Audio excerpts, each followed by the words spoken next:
So I stopped by Passport and Funforge Games booth, and I actually picked up the Tokaido Crossroads expansion, which is one I've been wanting to get. But they also had two more Tokaido expansions. Okay. Now, you recall that there was a Tokaido Collector's, like a special edition. I do recall. What they actually did is they released a special collector's accessories. So if you already had the base game, like, I don't want to have to buy the game over again.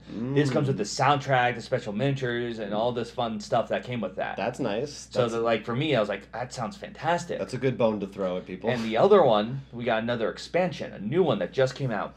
Tokaido Matsuri, I believe. I'm saying that right? I'm pretty sure you are. Well, the two things it comes with is it's meant to work with Crossroads.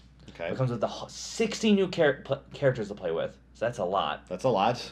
And as well as the Matsuri deck that I'm actually holding right here. See, what it is every time you hit an inn, an event happens, like, festival.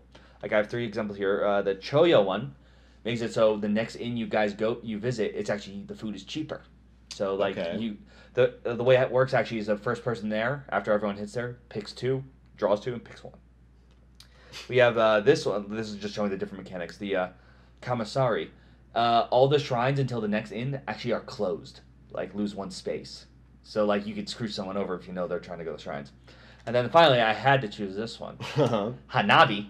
Hey! You take out a game of Hanabi. No, you actually draw 2 new events, and both of them come into play simultaneously. Oh. So Hanabi apparently is just like, let's get crazy! Alright, so some cool little twists. Yeah, like just one small deck and a whole lot of characters to really change up playability in events. Like one of them was like involved rolling the die that comes in Crossroads and stuff. So I'm really excited. I really love the Tokaido game, and I was dying to finally get my hands on the Crossroads. Yeah, Tokaido's been a lot of fun. If you haven't tried it, we definitely... It's a nice, kind of relaxing style of game, and these expansions sound cool. And we also got to try out one different brand new game. Yeah, from Passport. Gave us this lovely 3 wishes.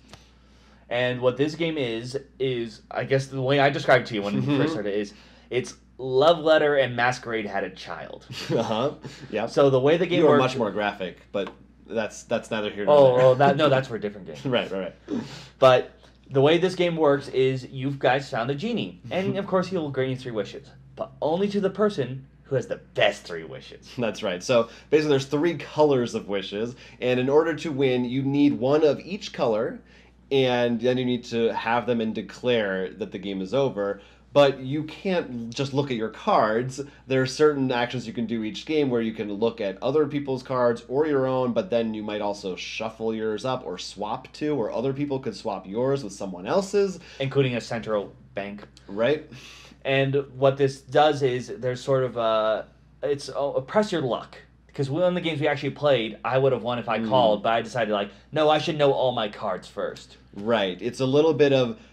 Do I want to play it safe, or do I think I probably have the right combination, I just want to go for it? And then there are, of course, some cards that have special abilities that change things up. Well, there are 3 in particular. There are 2 of them that are times 2 points, which are, if you actually control both of them, you just win.